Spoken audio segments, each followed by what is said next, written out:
നമസ്കാരം. മനസ്സിൻ്റെ പലതരത്തിലുള്ള പ്രശ്നങ്ങൾ വഴി ശരീരത്തെ ബാധിക്കുന്ന നിരവധി രോഗങ്ങളുണ്ട്. അതിലേറ്റവും പ്രധാനമാണ് പാനിക് അറ്റാക്ക്. പലർക്കും പല രീതിയിലും പല സാഹചര്യത്തിലുമാണ് ഇത് പ്രകടമാകുന്നത്. കുറേ നാളത്തെ മാനസിക സംഘർഷത്തിൽ കൂടി, നെഗറ്റീവ് ചിന്തയിൽ കൂടി, ഭയത്തിൽ കൂടി, ഉത്കണ്ഠയിൽ കൂടിയൊക്കെയാണ് ഒരു വ്യക്തി ഈ ഒരവസ്ഥയിൽ എത്തിച്ചേരുന്നത്. അപ്പോൾ ഇന്ന് ഞാൻ പറയുന്നത് പാനിക് അറ്റാക്ക് വരാൻ സാധ്യതയുള്ള പ്രധാനപ്പെട്ട 5 സാഹചര്യങ്ങളെക്കുറിച്ചാണ്. അതുപോലെ ഈ ചാനൽ ആദ്യമായിട്ട് കാണുവാണെങ്കിൽ ഒന്ന് ലൈക്ക് ചെയ്യണം, സബ്സ്ക്രൈബ് ചെയ്യണം, ഷെയർ ചെയ്യണം. പാനിക് അറ്റാക്കിനെ കുറിച്ച് ഞാൻ ഈ പറയുന്ന 5 സാഹചര്യങ്ങളും വളരെ പ്രാധാന്യമുള്ളതാണ്.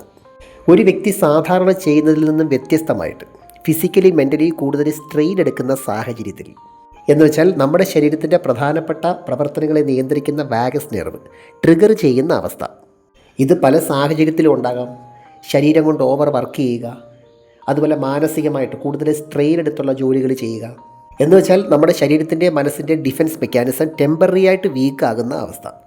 ഈ അവസ്ഥയിൽ ചില വ്യക്തികൾക്ക് പാനിക് അറ്റാക്ക് ഉണ്ടാകാം. രണ്ടാമത്തെ കാര്യം, അമിതമായിട്ടുള്ള ആത്മവിശ്വാസക്കുറവ്, അല്ലെങ്കിൽ ഭയം, അല്ലെങ്കിൽ ഉത്കണ്ഠ ഒക്കെ തോന്നുന്ന ഏതെങ്കിലും ഒരു സോഷ്യൽ സർക്കംസ്റ്റാൻസസ്. അത് ആളുകൾ കൂടുന്ന ഏത് സാഹചര്യവുമാകാം. ഒരുപക്ഷെ ഒരു ഫംഗ്ഷൻ ആകാം, ഒരു മീറ്റിംഗ് ആകാം, അല്ലെങ്കിൽ ഏതെങ്കിലും സ്റ്റാൻഡുകളാകാം. പ്രത്യേകിച്ചും സോഷ്യൽ ഫോബിയ ഉള്ളവരെ സംബന്ധിച്ച് ഇത് വരാനുള്ള ടെൻഡൻസി കൂടുതലാണ്. അതുപോലെ പ്രധാനപ്പെട്ട മറ്റൊരു കാര്യമാണ് പതിവായിട്ട് ഉറക്കമില്ലാത്ത സാഹചര്യം. അമിതമായിട്ടുള്ള ഉത്കണ്ഠ വഴി തിരിഞ്ഞും മറിഞ്ഞും കിടക്കുന്ന അവസ്ഥ, ഉറക്കം കിട്ടുന്നില്ല. ഈ സമയത്ത് ഹൃദയമിടിപ്പിനെ നിയന്ത്രിക്കുന്ന സിഗ്നലുകൾക്ക് വ്യത്യാസം വരുന്നു. എന്നുവെച്ചാൽ ചിലരെ സംബന്ധിച്ച് നോർമലായിട്ട് ശ്വസിക്കാൻ ബുദ്ധിമുട്ടുള്ള ഒരവസ്ഥ ഉണ്ടായി വരുന്നു.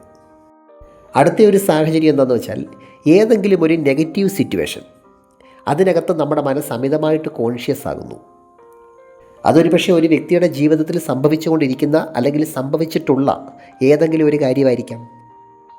അതല്ലെങ്കിൽ പിന്നീട് സംഭവിക്കുമോ എന്നുള്ള ഏതെങ്കിലും ഒരു ഭയമായിരിക്കാം. അതല്ലെങ്കിൽ കടുത്ത ഇൻഫീരിയോറിറ്റി കോംപ്ലക്സ് തോന്നുന്ന ഏതെങ്കിലും ഒരു സിറ്റുവേഷൻ ആയിരിക്കാം. അപ്പോൾ ഈ ഒരവസ്ഥ ഒരു വ്യക്തിയെ അമിതമായിട്ടുള്ള നിരാശയിലേക്ക്, ആത്മവിശ്വാസക്കുറവിലേക്കൊക്കെ കൊണ്ടുചെന്നെത്തിക്കുന്നുണ്ട്. ഇങ്ങനൊരു കാര്യം ഉള്ളിൽ നടക്കുന്നു എന്ന് മറ്റാർക്കും അറിയില്ല. ഇത് പൂർണ്ണമായിട്ടും ഉപബോധ മനസ്സിൻ്റെ ഒരു പ്രവർത്തനമാണ്.